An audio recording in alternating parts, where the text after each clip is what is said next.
2013 as a cold stunt case, which is basically hypothermia in sea turtles. And since that time, we've been in rehab for pneumonia, infected shell lesions. So we had a shell fracture that got infected and caused some bone infection in the shell, and also some scarring and joint infections in both front shoulders. So we're excited to be able to be down here and release him in an appropriate area and hope to be able to give him a great second chance at life.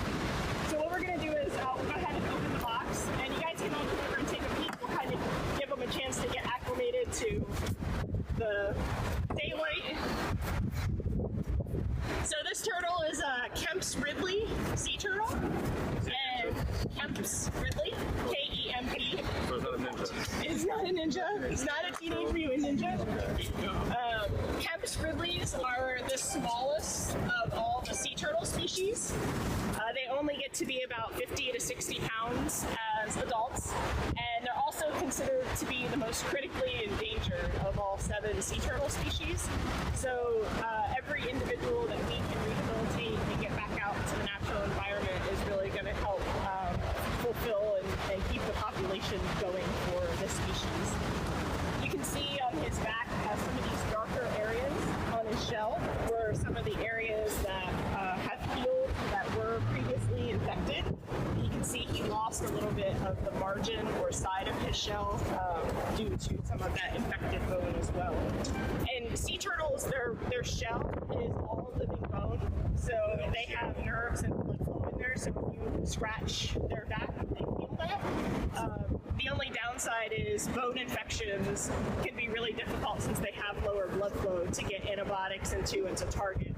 So shell infections usually are pretty chronic cases that require a lot of rehab. And that's his case. We normally don't have sea turtles in rehab for 21 months. 21 months. So he stranded November 14th, 2013. And our cold stun cases are normally about a 3 to 6 month rehab time frame to get the pneumonia cleared up and get a beating and get weight on them. It's hard to judge an exact age for sea turtles. We usually identify them by age classes, and he's definitely a juvenile. They don't become sexually mature until they're well into their 20s. And he's definitely not at that point yet. He's still got a ways to go to become sexually mature. So hopefully he can get out there and live a long life and be able to become mature and spread his genes. No, they will get bigger. As adults, they get to be like a big dinner platter size. Whereas most of the sea turtle species, like the loggerheads and the greens, can get to be 400 to 500 pounds. These are definitely pretty small compared to their counterparts.